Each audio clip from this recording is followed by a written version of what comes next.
So I just want to start off today by just really setting the context for this talk. Today I just really want to talk about, I suppose, the title of this series is about Beyond BIM, and I do genuinely believe that we are slowly moving beyond BIM. And, with that in mind, I do like this McKinsey and Company diagram, which really looks at all of the different topics that are going to drive the construction industry in the future. And the one that was circled number 15 there is actually called BIM. And I guess the key message for me is that we can expect to see lots of different topics driving change into the future. In fact, I think this is one of the big challenges for all of us in the industry, is really trying to come to terms with all these different topics. It's not just about BIM in the future, it's about additive manufacturing, it's about digital twins, and a whole new range of topics which are relatively new to everyone. Now, for today, what I've really done is really tried to distill those kind of McKinsey and Company dots, if you like, into 5 topics, which I think will drive change into the future. And of course, we conclude this talk with the connected data, which I think is going to be crucial to that paradigm shift that I think we will see at the end of this decade. So I'm just going to walk you through each one of these 4 or 5 topics and explain how I think they're going to influence the future of how we design and make buildings. And for me, the top of the tree is net zero, without a doubt. And I don't even think we've begun to understand how much net zero is going to change culture. When you actually see some of the charts and graphs that really set out the true implications of this, you see that society has got a long way to go. But of course, some people are already there. And I think when you see this whole movement that is really against flying, for example, I think you start to realize that, this is 2050. I mean, we are going to be undertaking huge change, in terms of how people move around the world and how they work. And of course, I think COVID-19 has been a brilliant, collector, if you like, for starting to change people. And I think the other reason that net zero is going to change things is that, I would say that BIM in the UK was a soft mandation. It hasn't really been properly mandated, but we are seeing net zero things absolutely being mandated. So, for example, I've just taken a scheme through the planning process and having to really deliver in net zero elements, new energy strategies, circular economy strategies. So I think we are going to see legislation driving change. And of course, on the back of that, we're seeing lots of people making net zero pledges, whether that's 2030 or 2050. So we're seeing our clients, our fellow competitors, contractors, everyone in the industry starting to really push that whole net zero agenda. And that's why I think that sits at the top of the tree. But I think when you see some of the newspaper articles, for example, about cyclists versus cars, you do realize that our culture has got a long, long way to get to that net zero journey. And I think for me, just even looking at some of the complexities of net zero, I mean, we're seeing that a process that was all about handing over a set of keys from the contractor to the client is now incredibly complex. We've got to do phased handovers with the client. We've got to make sure that the client knows how to operate the systems in the building, and then further on into the operation that we're doing post-occupancy evaluation. So even something as simple as handing over a building is becoming incredibly complex in order to get to that net zero solution. And recently I did a master plan for Oxford University Hospital, and in this we really set out all the demands of the future for even designing a hospital, where we've got to look at flexible labs, flexible diagnostic spaces, flexible grids that are supporting different types of uses into the future. So even this whole notion of an adaptable building or an adaptable estate is really going to change how we design buildings. And of course, you'll learn in circular economy, and it gets much harder. And then the other thing that certainly is at AECOM we realize is that our clients are also being disrupted. So, like for example, COVID-19 has just really fired up the whole notion of telemedicine, consultants working from home to speak to patients. And we've got surgeons now using robotic surgery. So the surgeon can actually be anywhere in the world. So a whole raft of things that are going to change, how we have to design for our clients. and then even our buildings are not going to be enough in the future. We have to start looking at how we integrate our buildings with ourselves, with sensors. And again, in healthcare, some huge initiatives about how we can get people out of hospitals by using sensor for diagnostics and other things. And of course, a big thing about the RIBA plan of work was around stage 0 and is the building the right solution? And certainly at AECOM, we've been looking at how autonomous vehicles might change the future of healthcare. So for example, maybe in a community where there's elderly people, maybe the hospital actually comes to the patient. And of course, as we push more into the community, we can start to solve some of the challenges around social value and so on and so forth. So the buildings of the future are not necessarily buildings, and further adding to the challenge of this net zero future. Now, when we do get to buildings, of course, there's a big raft of elements that we need to start to look at in terms of getting to net zero. And of course, the first thing is trying to get buildings into the factory. Now, certainly volumetric is making huge roads in residential. It's being used by the the hotel industry for a long time. And I can certainly see with the work that I've been doing with my team that, moving into that off-site world is really exciting, but it does need our workflow to change. But it will improve productivity and it will reduce waste and help net zero targets.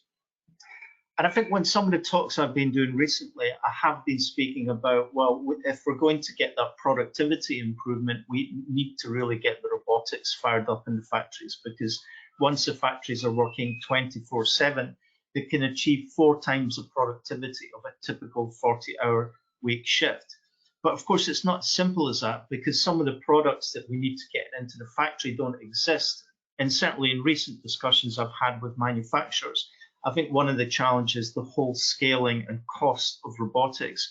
And I guess the way I see that in my mind is I still think we're in the VHS versus Betamax mode, where we're trying to figure out what products play into the future. And for me, robotics are not really going to play in manufacturing until we get to that video store versus Netflix argument further downstream. So I think we will see robotics in the factory, but it's going to take a while for that really to come to fruition.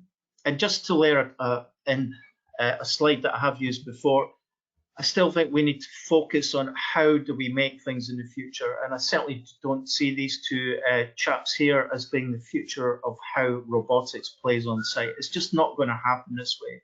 And I think what I would say is both of these robots here are about really delivering traditional materials on site. So I think there's a whole piece of work required to reinvent the plasterboard sheet or to reinvent the brick for the robot before we can even really properly leverage robots on site. Now, of course, the other big part of this is that we've been seeing, I mean, certainly for me, that my introduction to whole life thinking was working on PFI projects where we had to work with the company responsible for maintaining hospitals for a long time. But I still think we're really just dipping our toes into the possibilities and that whole kind of the possibility of data. But 3 things I would say are converging now. We've really got the IoT technologies really starting to fire up this year. We're just beginning to get our heads around the value of big data and how to handle, data lakes and massive data sets. And of course, artificial intelligence systems are really just starting to become a possibility. And of course, into these 2 themes, we're seeing 2 trends. So first, of course, the CDDB has been doing for a while around digital built Britain, and of course the ultimate, which is the system of systems. And of course, other people are talking about smart building technologies.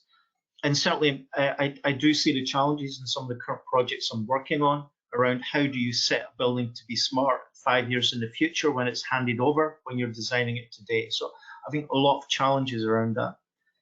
But certainly in some of the conferences I've been speaking at recently, I think that the value of the operational side of things is really being understood.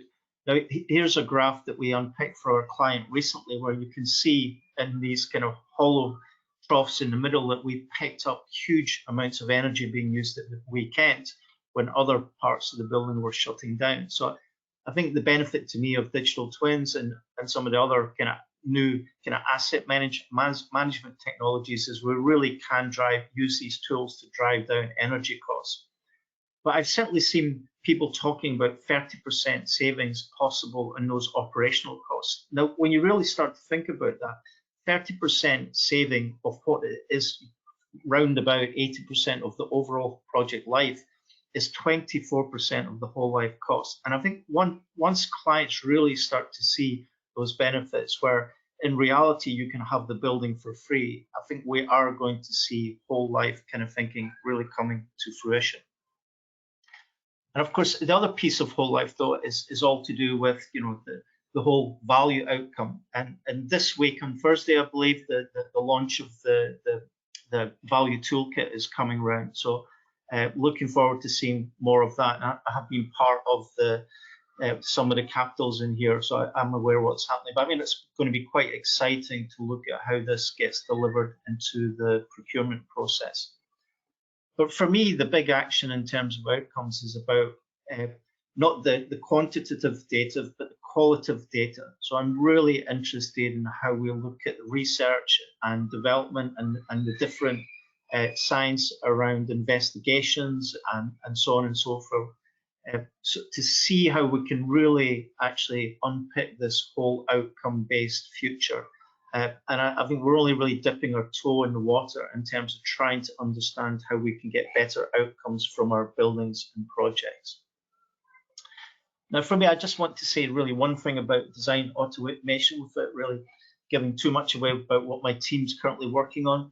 But the way I see design automation is really around the whole left brain, right brain, where we've got obviously some people are more geared to the mathematical side of things and other people more to art. I certainly do think that in the future, art has to play less of a role in the design of a building. And I think that, but by that, I don't necessarily mean the art of the architect to craft a beautiful building or to win the Stirling Prize. I just mean that too much of the process is currently driven by intuition, increasing the number of iterations on a project. So I do think that if we are to get to greater design automation to actually help architects design better, we need to think through this whole structure.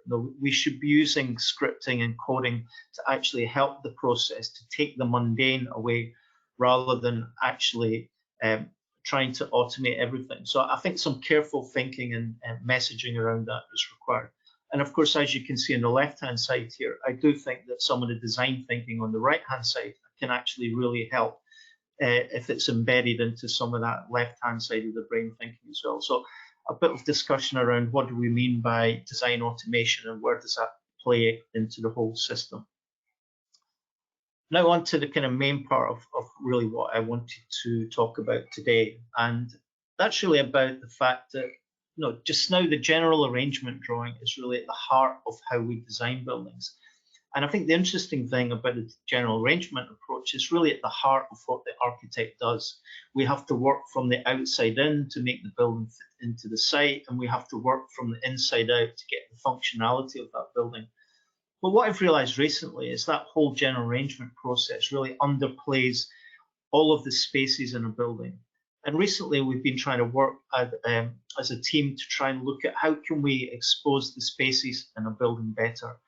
And imagine if I can start the design of a building using a library of all of the spaces that I've created. So imagine all of the AECOM operating theatres in the world. If I can start to learn from these, aggregate those, and actually look at different ways of doing things, that then becomes a really powerful way to start to design a building. So I personally think that we should be putting the space at the heart of a transformed process in the future. And then once you really start to look at how spaces work in a building and you aggregate the data, you can really see some transformative processes. Now, one of the things I like about designing hospitals is they are full of data. We've got equipment lists, the normal specifications, and so on and so forth. So I think they're a great mechanism to try and look at how you might actually pull all these different data sets together and really start to look at how you optimize the use of data on projects. Now, if I take that to the next kind of stage, I certainly see that for me, this diagram really looks at what the UK level 2 BIM is all about. It's all about this fantastic federated model where we've done all this fantastic coordination of the geometry. And of course, we push out a COBie schema into an asset management or CAFM system. So that's really the essence of what level 2 BIM is about. But for me, I'm constantly thinking about the things that wrap around that kind of model. And of course, as a multidisciplinary team, we do lots of analysis. So we do CFD analysis. We've got different tools we use for fire. We've got our structural engineer using different types of software. So we've got all these different software that at this point in time are not necessarily linked into that model in the middle. And of course, we've got other designers from wayfinding experts to acousticians that are producing strategies that stand alone. So to me, that's the essence of the current design process. And like I said at the start, we're already seeing net zero having a profound impact on how we design buildings. I've now got to look at really different energy strategies in a project, which may even increase the plant rooms that I've been using for many years. And we've got to start thinking about making our buildings adaptive as part of circular economy strategies. So already how I design has been changed by net zero. And then on top of this, we're starting to look at how do we make buildings differently, platform approaches, kit of parts, trying to use different ways of pushing things into the factory. Then, of course, we've got the usual 4D and 5D technologies. And of course, now we're trying to get carbon data out of our model. So lots more to think about. And then, of course, these CAFM and asset management tools are ultimately being replaced by digital twins and also smart building technologies. So we're really seeing this whole environment change into the future. And for me, I think what the next piece of the jigsaw that comes from seeing all of this stuff come together is that eventually all of this connects together. And on the right-hand side, I'm really representing here this huge data lake that we're getting from all the sensors in the building that can be used not just for the operational phase, but also to help improve user outcomes. So in a hospital, maybe for improving patient transport systems, for example. And of course, this is really the nub of what this talk is all about. If we can start to connect all these disparate elements of the design and in-use phase, imagine what can start to happen once the data really starts to flow between these. Because if we can connect all these different pieces together, then data can really flow simultaneously. I can get real-time data feeds from buildings in use, and I can actually really start to get some elements working. So the next notion of this talk was really about, well, what would happen in a future where all of these disparate elements are connected to the model and to the actual buildings in use? What might things look like? And so really the back end of this presentation, I just wanted to talk about what I'm calling data valves. What might these data valves be, and how does data then flow through those different valves into the project system?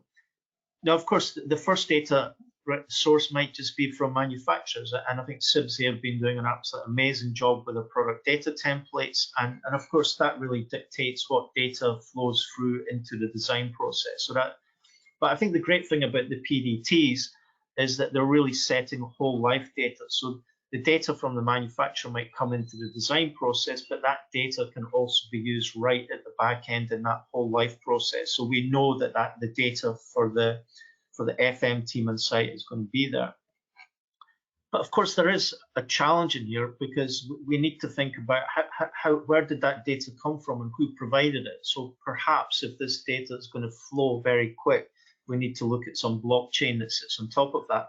And of course, the other thing we need to figure out, well, who's verified the data in those templates when that comes from a manufacturer? Where is the testing data? Where's the evidence that someone has actually checked that the data that's flowing through there is actually being verified by reviewing a test report? So I think there's a number of things that we need to consider around that.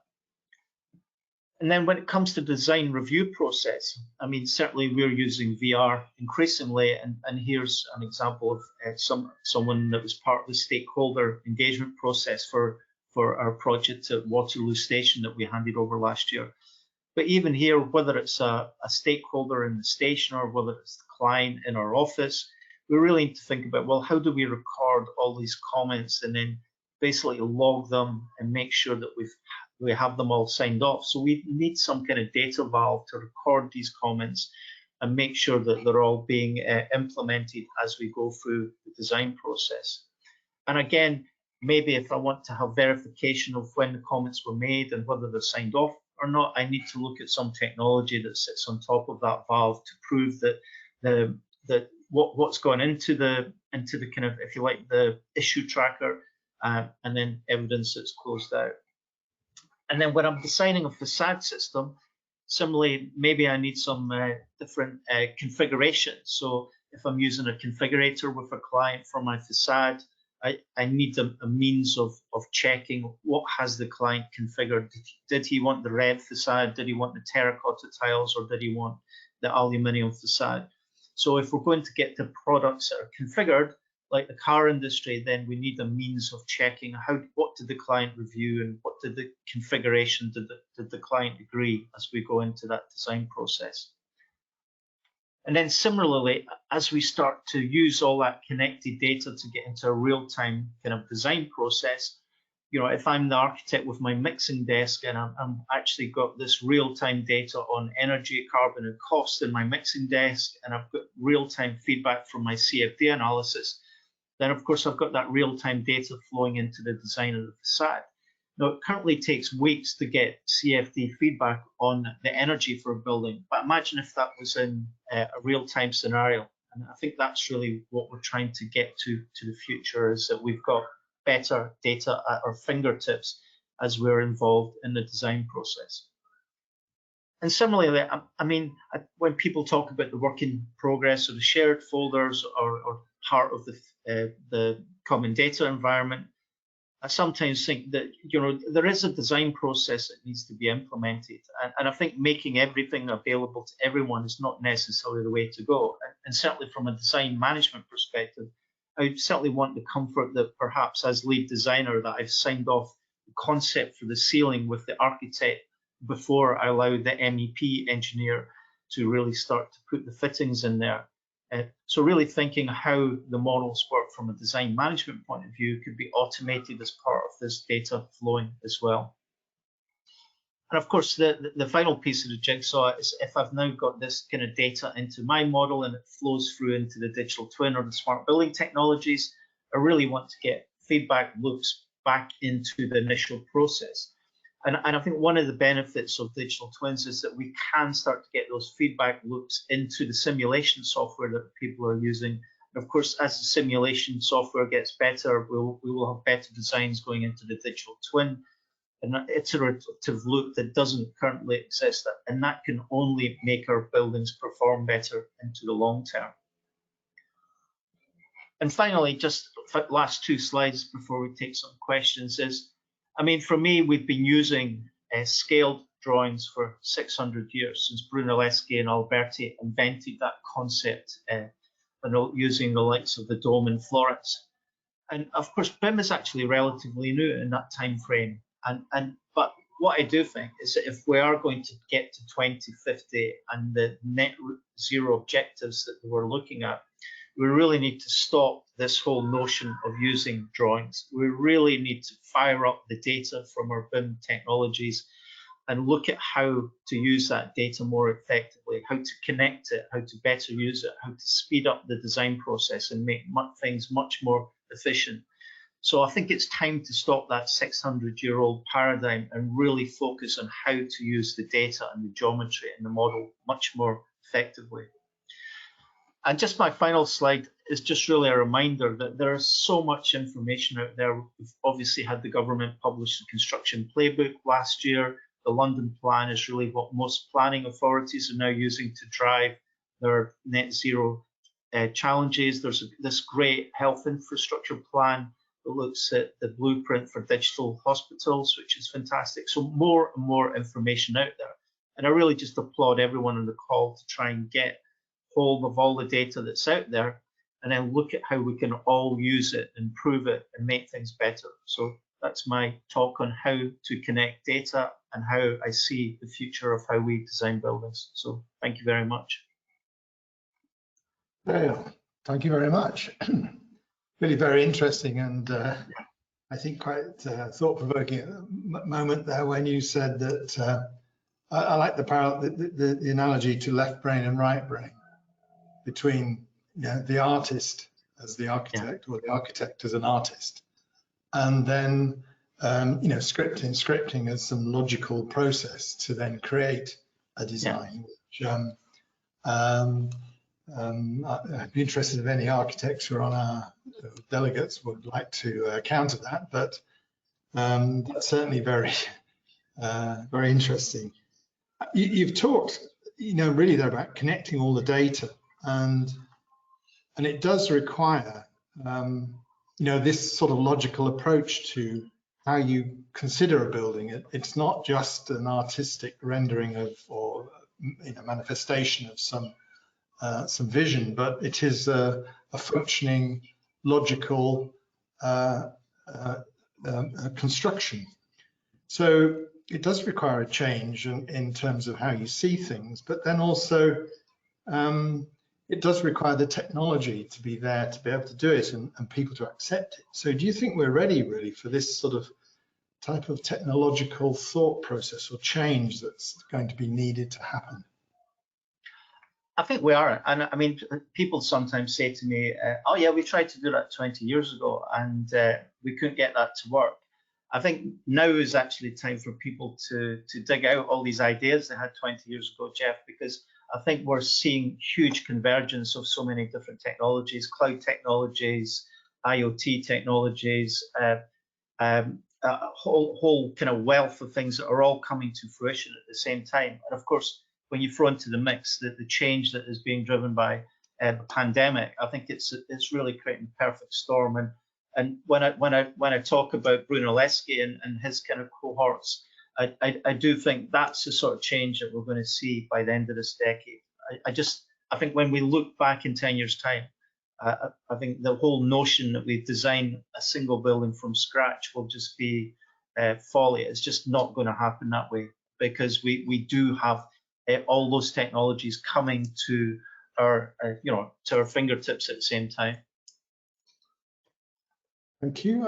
We've got one here from Cristiano Chicato, Zaha's. I'll read it out to you. How do you see these processes securing iterative design data as instruments of contract?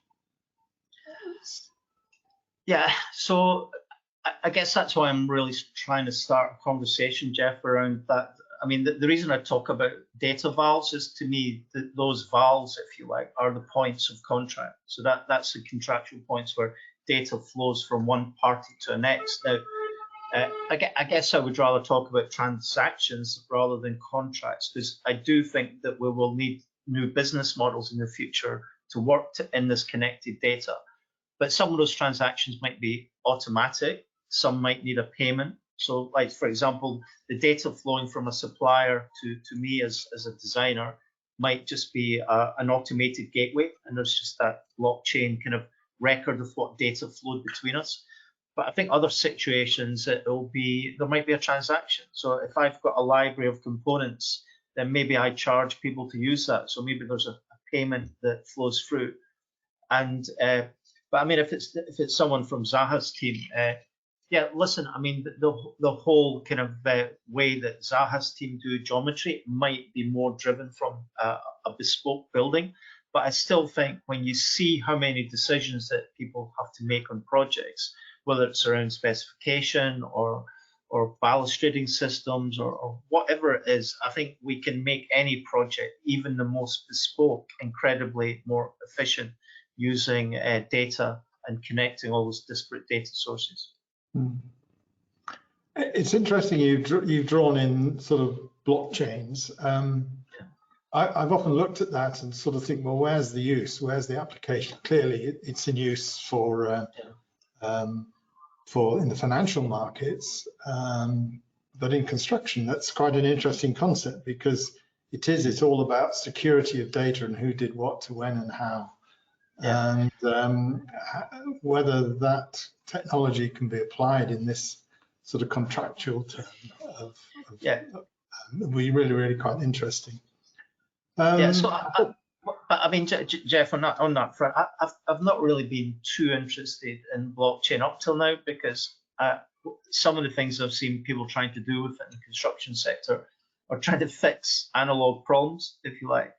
And where I'm seeing it working here is it's really about when you can really make data flow like instantaneously. That I do see, whether it's blockchain or not, that having that record of what has flown through that gateway as being incredibly useful in the future. And so I haven't really thought of a use for it, other than now this whole notion that as data flows through like really fast, that it's just a way of banking what data has kind of gone through that valve, so that if needs be, that we can go back and actually say, well, why did we end up with this solution? Let's go back and actually figure out where all the different data was flowing from. Yeah, yeah. Let me introduce one to myself. Do you see there's a chance that some disruptor will come along? Something could disrupt everything to come on and change everything.